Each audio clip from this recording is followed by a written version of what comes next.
In a math test, Dennis got 18 out of 25 correct answers. What percent of his answers are not correct? Okay, so we want to find the percent of Dennis' answers that are not correct. So given Dennis got 18 out of 25, so 18, so this is the correct answer. And then we have a total of 25. So a total of 25. So that means the incorrect 20, just subtract 25 minus 18. 7 is the incorrect answer.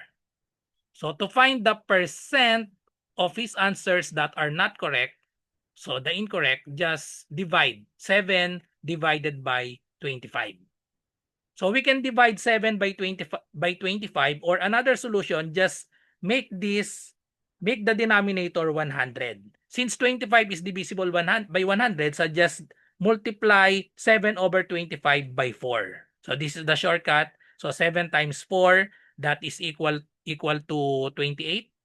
25 times 4, that is 100. So 28 over 100, that is equal to 28%, letter E.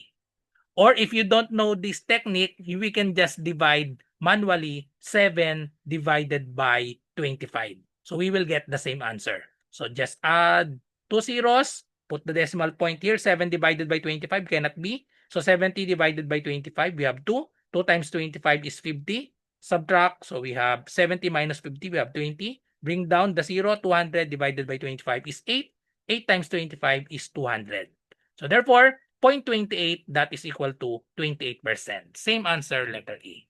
Follow for more.